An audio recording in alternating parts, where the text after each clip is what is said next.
a bit more of a general topic, that is vector calculus, which is kind of the calculus of the relation of vectors in multi-dimensional space, and it's also an introduction to multivariable calculus. So we already know the definition of the derivative. Derivative of f with respect to x, that's basically just the limit as h approaches 0 of f of x plus h minus f of x over h. And the graphical interpretation of this is basically like you've got your graph. And of course, this is all probably a review. Let's just do like x cubed or something. All right. And then you've got your 2 points, x, and then x plus h. And basically, we're trying to find this. There's what we call the secant line between them. So as the secant line is approaching the tangent line, or as h is getting smaller and smaller, we're finding the slope of this line, which is going to change at every point. Right, so these are all the derivatives at these specific points. Of course, here it would be f1 minus f2 over x1 minus x2, which is f of x plus h. Let's just say it's the function of this minus f of x over x plus h minus x, which is just h. And we're taking the limit as h is approaching 0, so these are approaching each other. It's pretty straightforward.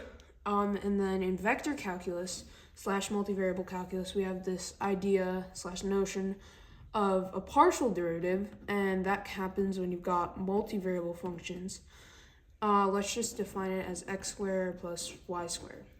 All right, and we have two derivatives for this. We've got df dx and df dy. Df dx is basically just differentiating it with respect to x, which is basically just going to be 2x, and of course we're regarding y as a constant. And of course here it's 2y. The graphical interpretation is you've got this like three-dimensional kind of thingy. I'm not good at drawing in 3D, but you get the idea. So it's like this little dome thing. And the first derivative is where we're keeping y constant. Let's just say y x x. And then of course this is the z-axis. And you'll notice that it's written in two variables, but I've represented it as three variables. That's because f of x, y can be represented as z.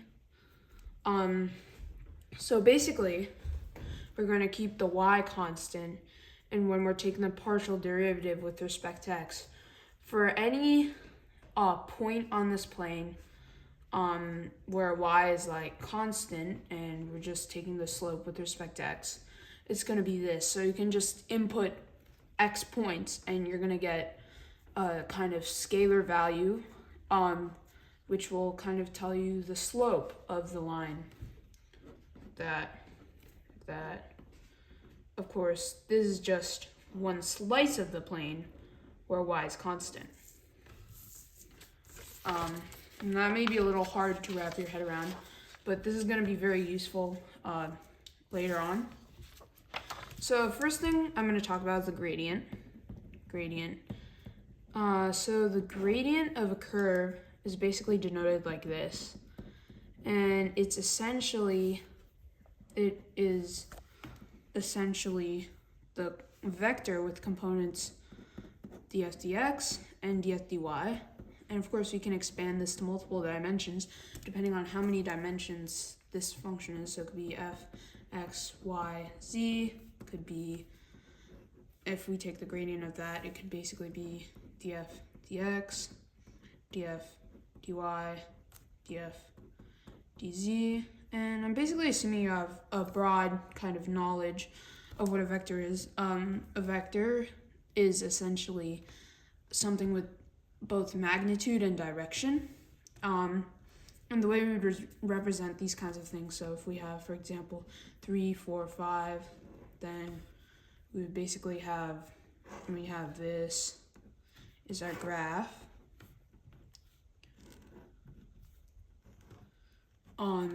Then basically we're taking 3 steps in the x direction. Say this is 3, 4 steps in the y direction. That's 4. And then we're taking 5 steps up in the z direction. So let's say that's 5. And then we're connecting it to the origin. This is our 3, 4, 5 vector.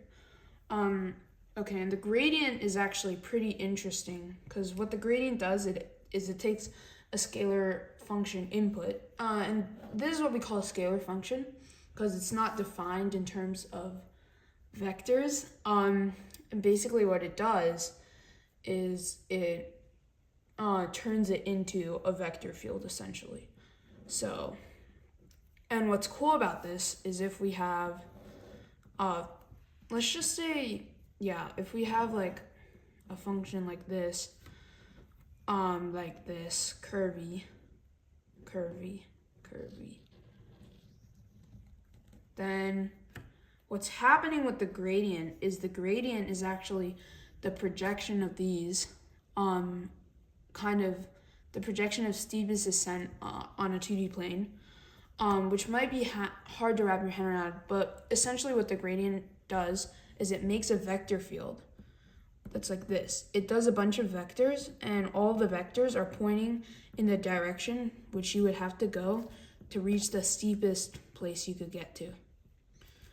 And right now, this looks like it's in 3 dimensions, but we can actually define this in 2 dimensions, so something like that. And you're just like basically, this itself is kind of like a field, and you're basically just mapping this field onto the 2D plane, and that projection is essentially what the gradient's going to be. And when you're at your highest point on the function, your maxima or minima, what's important is the gradient is 0. So later, when we're going to look at gradients and we're trying to find whether you have a maximum or you have a minimum, or when we're looking at multivariable functions and you want to find whether you have a maximum or a minimum, we're going to look at where the gradient is, it's equal to 0. So and now I'm going to introduce the directional derivative. And the directional derivative basically makes use of this gradient and inputs a value into it. So basically when you're inputting a value into a gradient, it's going to give you a specific spot, and it's going to tell you what the vector is right there, how you define that vector. For example, if our function is sine xy, maybe something like this, then our df dx will basically just be y cosine xy, and of course x cosine xy, of course y being the constant and x being the constant here. And let's say we're inputting a value like x equals 0, y equals pi. So basically here we would be taking pi cos of this xy value. So since x is 0, that just makes this whole thing 0, which means pi. And here it would be 0, right? This is just going to be 0 because it's multiplying by x. So what this tells us is that the gradient at this specific spot on the 2D plane that the vector field is mapping out is going to look like this. So it's basically just going to, let's say we have, it's basically just going to look like this. Yeah, or to pi, up to pi actually, pi. And that's basically just what our vector is. Now I'm gonna look at something a little different. It's called a matrix, which I'm assuming is somewhat familiar. So we're gonna have some components of a matrix. And the most simple version of a matrix is like the 2-dimensional matrix, and this describes a linear transformation of a coordinate system in 2D. And what do I mean by that? I'm basically saying that if we've got a function like this, if we've got a graph like this, and let's say we've got your unit vector, 1, 1, and this is called, we call it 1 I hat plus j hat. And you don't really need that dot. I just made it bigger, but yeah. So this is called I hat plus j hat, which basically implies the components are 1, 1. We are basically shifting this I hat to this, like, we're basically shifting the 0, 1 vector to this value, or the column, this column value, and we're shifting the 1, 0 vector to this column value. So what that's essentially doing is, let's say we have, I don't know, 1, 2, 3, 4. Then we're describing a linear transformation. This is going to be the basically 1, 0 vector, and the 1, 0 vector, what we're doing with it. So there's just going to be I hat. We call it I hat. And what we're doing with the I hat vector is we're changing it from 1, 0 to this. So basically, we're changing this vector all the way to here to, let's say, 1, 2, 2. And then we're changing this vector to 3, 4, which is just going to be 1, 2, 3, and 1, 2, 3, 4, something like this. And what that's doing is we're kind of crunching it into this kind of plane here.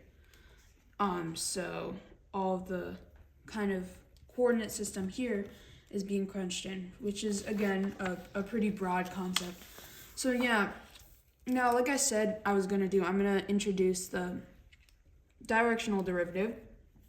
And the directional derivative from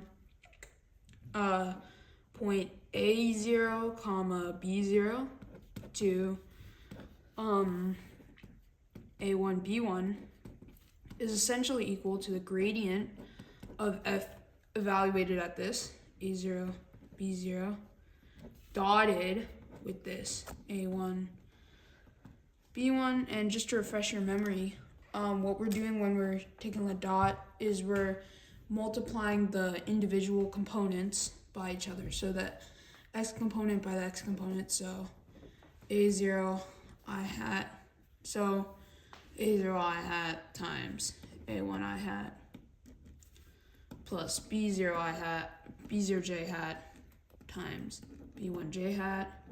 So I think it'll make more sense if we look at an example. So let's just say we have a function xy such that xy is equal to x squared plus y squared. Again, pretty similar to the circle.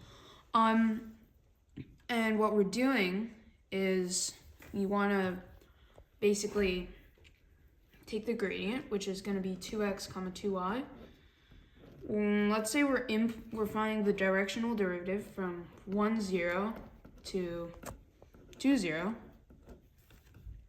We're basically inputting it at 1, 0. So that's basically when we have a point like this is the x, this is the y, x, y. This is just going to be 2, comma 0. And we're dotting it with, again, this thing, 2, 0. So we get 4, 0. We get 4. And 4 is our directional derivative, which is essentially taking the slope in all directions, which is why we need two points. Now, what's the next one? I'm gonna do one of my personal favorite topics in vector calculus, which is curl and divergence. So let's say we have a vector field like this. Okay, it's going to take me a while to draw this.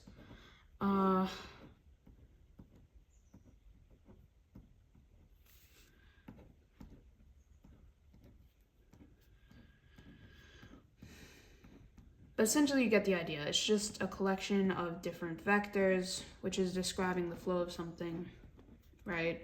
For example, here it could be like maybe a magnetic field where these two things, these two areas, let's say we're rotating around these points, these two kind of areas are the like poles of this magnetic field.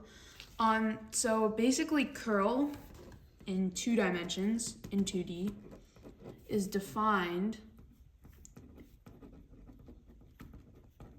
as dp dy minus dq dx. And what are we really saying by that? So basically we're assuming that we've already got a function. We've already got a vector valued function. So, and our outputs are the following: q of xy, xy. So basically what we're doing is we're differentiating this with respect to y minus this with respect to x. And what that means is we're taking the determinant of a matrix, and I'm going to assume we all kind of know what a determinant is. And basically when I take the determinant of this matrix, we're taking p q d dx and d dy. So we're taking dp dy minus dq dx. That's how the determinant of these matrices work. And what curl is doing is it's kind of telling you how much the kind of flow in a vector field is curling around a certain point. And when we say certain point, we're inputting a value into this this expression. So let's say we've got a function sine x, sine xy, take gradient, so that'll be y cosine xy, x cosine xy.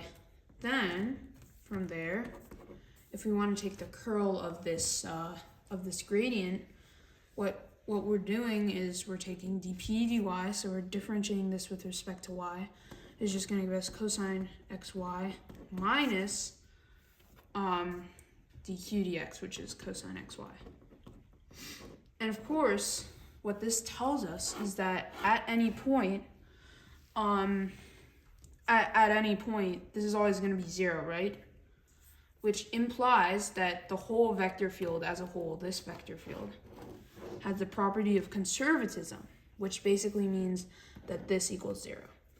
Or in other words, dp dy equals dq dx. And that means the curl is 0, which implies that our flow is having positive divergence, or just no curl. And now I'm going to look at divergence. Maybe you should have done that first. Divergence, I'm going to give you the quintessential example of divergence, which is basically just, so if you looked at curl, you could probably make an educated guess at what divergence is going to be. It's going to be how much outward flow there is around a certain point. And it's actually pretty simple, the formula for divergence.